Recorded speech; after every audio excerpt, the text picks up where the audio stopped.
Good morning to all of you. आज हम लोग देख रहे हैं S9C, जो कि आपका पेपर हो जाता है सामाजिक विज्ञान का शिक्षण शास्त्र, जिसके अंतर्गत हम लोग देख रहे हैं यूनिट 3, जो कि आपका पेपर हो जाता है यूनिट 3 का नाम हो जाता है सामाजिक विज्ञान का शिक्षण, जिसके अंतर्गत आज का जो हमारा टॉपिक होगा उस टॉपिक का नाम है सामाजिक विज्ञान शिक्षण में कंप्यूटर का योगदान। यह DLED सेकेंड ईयर वालों के लिए है और हमारा लेक्चर संख्या 13 होगा। तो माय डियर स्टूडेंट, चलिए मैं आपको बताता हूँ सामाजिक विज्ञान शिक्षण में कंप्यूटर का योगदान, जिसके अंतर्गत मैं सबसे पहले आपको इसमें अर्थ बताऊँगा, फिर परिभाषा, फिर कंप्यूटर के लाभ, सीमाएं इत्यादि के बारे में बताऊँगा। तो चलिए हम लोग देखते हैं सामाजिक विज्ञान में शिक्षण कंप्यूटर का योगदान।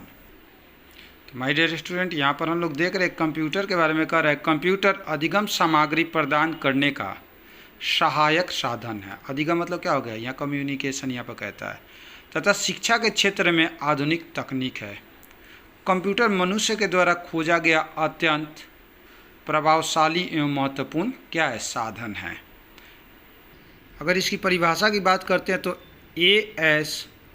होनबाई अपने शब्दों में कहते हैं कि कंप्यूटर एक विद्युतीय तकनीकी है जिसके अंतर्गत डिस्क पर सूचनाएं क्या की जाती है, एकत्रित की जाती है, विश्लेषण किया जाता है तथा जब आवश्यकता हो तो उससे सूचनाएं टेप आदि क्या की जाती है, प्राप्त की जाती है। यानी कि कह रहा है कि कंप्यूटर जो है एक विद्युत यंत्र है जिसके द्वारा क्या की जाती है, सूचनाएं प्राप्त की जाती है। कहता है कि a computer is an electronic device which storage information on disk, analyse it and produce information are required from the data on the tape etc। ये किसके द्वारा कहना है, A.S. होनबाई के अनुसार। आगे कहता है कि आधुनिक युग में तकनीक विकास का बहुत बड़ा योगदान है। कंप्यूटर का विकास तथा इसके जीवन के लगभग प्रत्येक क्षेत्र में क्या है, प्रयोग है। कंप्यूटर तथा अनुदेशन विकसित देशों में अनुदेशन देने का एक क्या है, प्रभावशाली माध्यम साबित हुआ है। यह सभी स्तरों पर औपचारिक तथा अनौपचारिक शिक्षा प्रदान करने में काफ़ी सहायक सिद्ध हुआ है। कंप्यूटर का शोध कार्य तथा तकनीकी के विकास में बहुत महत्वपूर्ण योगदान है। यानी कि कंप्यूटर का जो शोध और कार्य में इसका बहुत ज़्यादा महत्वपूर्ण क्या है, योगदान है।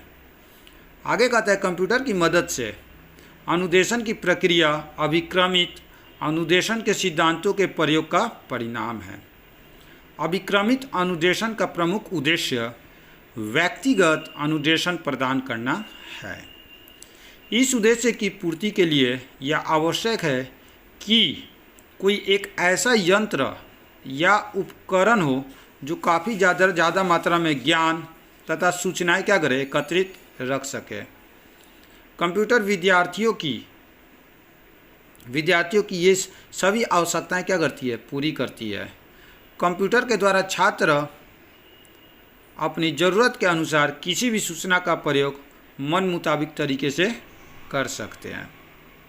आगे कहता है कंप्यूटर शाब्दिक तथा दृश्य दोनों किस्म की सूचनाएं, यानी शब्द और दृश्य मतलब देखकर सूचनाएं अधिगमकर्ता के समक्ष प्रस्तुत करता है। अधिगमकर्ता सूचनाओं के साथ अंतक्रिया करता है, जिसके लिए पर्दे पर उचित मात्रा में अनुदेशन दिया जाता है। आगे कहता है कि कंप्यूटर को विद्युत मस्तिष्क भी कहते हैं। इसके माध्यम से पूर्व व्यवहारों को आधार मानकर अनुदेशनों को पालन करना पड़ता है। इसमें विद्यार्थियों को अभिप्रेरित करने की, नए उदाहरण प्रस्तुत करने की योग्यता होती है तथा उन्हें कंप्यूटर सहायक निर्देशन कार्यक्रम तैयार करने के लिए प्रयुक्त किया जाता है। एक ही प्रकरण यानी टॉपिक के बारे में यह 32 प्रकार की अनुदेशन सामग्री रख सकता है। कौन, कंप्यूटर। आगे कहता है कि इसके द्वारा ही कार्डों व सूचनाओं को एकत्रित किया जाता है। यानी कि जो भी सूचनाएं हम एकत्रित करते हैं वो मुख्य रूप से किसके द्वारा करते हैं? कंप्यूटर के द्वारा। आगे कहता है कि इसके माध्यम से बिजली टंकन सूचनाओं का क्या है? संप्रेषण भी किया जाता है, यानी कि संप्रेषण मतलब कम्युनिकेशन भी किया जाता है। तो ये हो जाता है कंप्यूटर का। अब हम लोग देखते हैं कंप्यूटर के लाभ व उपयोग के बारे में। तो कहता है, देखिए जैसे कि हम सभी जानते हैं कि आज का जो जनरेशन है, यानी कि आज जो हमारा जो जीवन है पूर्ण रूप से क्या है? कंप्यूटर पर व्यतीत है। यानी कि कंप्यूटर व्यक्ति का एक क्या है? एक अंग बन चुका है। यानी कि ज़्यादातर व्यक्ति अपने निम्न प्रकार के कार्य किसके द्वारा करते हैं? कंप्यूटर के द्वारा ही करते हैं, और इससे बहुत सारे लाभ होती है। यानी कि लाभ की अगर अंतर्गत बात करते हैं तो यह काफ़ी समय का कोई भी कार्य मिनटों में कर देता है। एक समय में व्यक्ति बैठकर अनेकों कार्य इसमें कर सकते हैं। तो हम देखते हैं कि कंप्यूटर का हमारे जीवन में बहुत सारा महत्वपूर्ण योगदान है, महत्वपूर्ण लाभ है। तो चलिए अब इसके अकॉर्डिंग हम लोग देखते हैं कंप्यूटर का क्या क्या लाभ है। तो यहाँ कहता है कि विद्यार्थी किसी हिचकिचाहट अथवा भय के अपने प्रश्नों के उत्तर तथा हर प्रकार का निर्देशन प्राप्त कर सकता है। यानी कि किसी भी प्रकार का अगर छात्रों को किसी उत्तर की जानकारी चाहिए तो क्या करते हैं? बिना किसी घबराहट का कंप्यूटर पर लिख देते हैं और वह कंप्यूटर से क्या करते हैं? प्राप्त कर लेते हैं। उसके लिए क्या चाहिए? इंटरनेट की ज़रूरत होती है। उनकी जागरूकता को काफ़ी सरलता के साथ संतुष्ट किया जा सकता है। पहला हो जाता है लाभ या उपयोग। दूसरा कहता है अध्यापक छात्रों को उनकी उपलब्धियों के क्षेत्र में अधिक क्रियाशील बना सकता है। तीसरा कहता है कंप्यूटर के द्वारा अध्यापक विभिन्न राज्यों तथा विश्व के विभिन्न राष्ट्रों की सामाजिक, भौगोलिक, आर्थिक तथा राजनीतिक परिस्थितियों के संबंध में सामाजिक सूचनाएं प्राप्त कर सकता है। चौथा कहता है यदि एक पाठ एक बार में समझ में नहीं आता है तो काफ़ी बार दोहराया जा सकता है। किसके द्वारा? कंप्यूटर के द्वारा। इससे एक औसत यानी एवरेज विद्यार्थी भी इसे समझ सकता है। पांचवा कहता है इसके अंतर्गत यानी किसके? कंप्यूटर के अंतर्गत अध्यापक विद्यार्थियों को शिक्षा संबंधित कार्य में लगा सकता है। यहाँ पर शिक्षा संबंधी अंतक्रिया तथा विचार विमर्श होता है। छठा कहता है विद्यार्थी की इच्छा के अनुसार कार्य करता है। यानी कि हम लोग जानते हैं कि जो हमें मन करता है हम कंप्यूटर में लिखते हैं, उसी के अकॉर्डिंग वो कार्य देता है। तो यानी कि यह विद्यार्थी के अनुसार कार्य करता है, यानी जितना पूछा जाएगा उतना ही ये जवाब देगा। नेक्स्ट कहता है यह व्यक्तिगत आवश्यकताओं तथा रुचियों के अनुसार सामग्री एवं अधिगम संसाधन प्रदान करता है। आठवां कहता है यही विद्यार्थियों को तत्काल प्रतिपुष्टि प्रदान करने में अध्यापक की क्या करता है? मदद करता है। ऐसा करने से उन्हें अधिक प्रेरणा मिलती है तथा इनमें सुधार लाया जा सकता है। 9वां नंबर कहता है यह बालकों की योग्यता तथा उनकी निष्पत्ति के मूल्यांकन के आधार पर वर्गीकरण में क्या करता है? मदद करता है। 10वां कहता है इसका प्रयोग विद्यार्थी में समस्याओं का समाधान, योग्यता तथा क्षमता को विकसित किया जा सकता है। तो ये थे माय डियर स्टूडेंट कंप्यूटर के लाभ या उपयोगिता के बारे में। अब हम लोग देखेंगे कंप्यूटर की सीमाएं। तो हम लोग देख रहे कंप्यूटर के निम्नलिखित सीमाएं हैं, जिसके अंतर्गत पहला सीमा आता है कक्षा कक्ष में इसका प्रयोग काफ़ी यानी कि पहला कह रहा है आपका कक्षा कक्ष में इसका प्रयोग काफ़ी खर्चीला है। दूसरा कहता है कंप्यूटर मशीन की मरम्मत में दिक्कत। तीसरा कहता है सामाजिक विज्ञान संबंधी कार्यक्रम की उपलब्धता तथा उपयुक्तता में कमी। चौथा कहता है अनियंत्रित स्वच्छता, विद्यार्थी में असावधानी, अनुशासनहीनता तथा समय का अपव्यय होने की आदतें विकसित कर सकता है। पांचवा कहता है कंप्यूटर पर आधारित अनुदेशन को हमारी शैक्षिक प्रणाली तथा हमारे विद्यालयों में उपलब्ध सुविधाओं के अनुरूप समायोजित करना मुश्किल होता है। अतः इन सीमाओं के होते हुए भी कंप्यूटर शिक्षण अधिगम प्रक्रिया को प्रभावी बनाने का महत्वपूर्ण तथा उपयोगी क्या है? सामग्री है।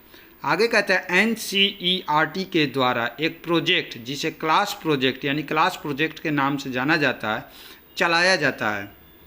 कंप्यूटर साक्षरता स्कूल अध्ययन यानी कि कंप्यूटर के यानी साक्षरता स्कूल अध्ययन को भारत के माध्यमिक विद्यालयों में चलाया जा रहा है। विद्यालयों में भूगोल संबंधी सॉफ्टवेयर पैकेज भी प्रदान किए जा रहे हैं। जैसे कहता है कि सिरोपरी प्रोजेक्टर यानी क्या कहता है? सिरोपरी प्रोजेक्टर भी अन्य प्रक्षेपी यंत्रों की तरह एक क्या है? एक यंत्र है। परंतु अन्य प्रोजेक्टरों की तुलना में यह क्या है, प्रक्षेपी उपकरण अधिक उन्नत है। जैसे शीर्ष प्रक्षेपण के अंतर्गत इसमें कहता है कि दूसरे सामान्य प्रोजेक्टर के उपलब्ध में प्रकाश के समतल सीधे मार्ग के अतिरिक्त इस प्रोजेक्ट में शीर्ष प्रक्षेपण का भी क्षेत्र होता है। प्रकाश की किरणों का मार्ग एक दर्पण के द्वारा जो 45 डिग्री कोण पर रखा जाता है पूरा क्षैतिज यानी हॉरिजॉन्टल की ओर परिवर्तित कर दिया जाता है, जो अध्यापक के कंधे के ऊपर से क्या होता है, पर्दे की ओर जाता है। जैसे हम लोग यहाँ पर देख रहे हैं चित्र में माय डियर स्टूडेंट, यहाँ पर दे रहा है पहला मिरर दे रहा है, उसके बाद आता है ऑब्जेक्टिव लेंस आ रहा है, फिर आता है कंसीडर लेंस, एक साइड में हम लोग देख रहे हैं स्लाइड दे रहा है, एक जगह स्क्रीन दे रहा है, फिर मिरर आ जा रही है, लैंप आ जा रहा है और लास्ट में आपका क्या आता है, रिफ्लेक्टर आ जाता है। तो ये आपका इस तरह से बनता है। दूसरा कहता है सुराख। तो सुराख में कह रहा है कि इस प्रोजेक्टरों में स्लाइडरों अथवा अन्य दृश्य सामग्री को रखने के लिए 25 × 25 सेंटीमीटर का क्या होता है, सुराख होता है। तीसरा कहता है शीर्ष गतिविधि, यानी कि कहता है कि प्रोजेक्शन हैंड की शीर्ष गतिविधि के द्वारा किसी भी आकृति को पर्दे पर फोकस कर सकने का प्रावधान होता है। उसके बाद कहता है वायु का निरंतर बहाव, यानी कि कहता है प्रोजेक्टर के मूल में सावंती पंखे के माध्यम से लैंप के पीछे होकर वायु के निरंतर बहाव का प्रबंध होता है। आगे कहता है सिरोपरि प्रक्षेपी या ओवरहेड प्रोजेक्टर की विशेषताएं। तो माय डियर स्टूडेंट, यहाँ पर हम लोग देख रहे हैं, कह रहा है कि सिरोपरि प्रक्षेपी या ओवरहेड प्रोजेक्टर जादुई लालटेन और एपीडायस्कोप की एक उन्नत किस्म है। इस यंत्र की निम्नलिखित विशेषताएं, जिसके अंतर्गत पहला कहता है कि ओवरहेड प्रोजेक्टर का प्रयोग हम प्रकाशमय कमरे में कर सकते हैं, इसके लिए अंधेरे कमरा की आवश्यकता नहीं होती है।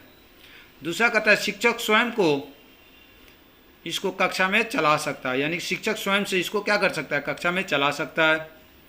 तीसरा कहता है इसमें बड़ी स्लाइडरों का प्रयोग भी हो सकता है। चौथा कहता है स्लाइडरों को बदलने में इस यंत्र में कठिनाई नहीं होती है। पांचवा कहता है कि पर्दे को शिक्षक श्यामपट्ट के रूप में भी प्रयोग कर सकता है। छठा कहता है कि इस यंत्र में स्लाइड बनाने वाली पेंसिल से स्लाइड पर निशान आदि लगाए जा सकते हैं। सातवां कहता है प्रक्षेपण के पश्चात इन निशानों को मिटाया जा सकता है। और लास्ट कहता है इस प्रोजेक्टर को चलाना भी आसान होता है। इसको चलाने के लिए सिर्फ बिजली के बटन को दबाना, प्रोजेक्शन स्थल पर स्लाइड्स को रखना तथा स्क्रीन पर आकृति की फोकस करने की क्या होती है, आवश्यकता होती है। तो माय डियर स्टूडेंट, आज हम लोगों ने देखा S9C के अंतर्गत सामाजिक विज्ञान शिक्षण में कंप्यूटर का योगदान, जिसके अंतर्गत हम लोगों ने अर्थ को देखा, परिभाषा को देखा, कंप्यूटर के लाभ उपयोग को देखा और सीमाएं इत्यादि के बारे में देखा। So thank you, have a nice day.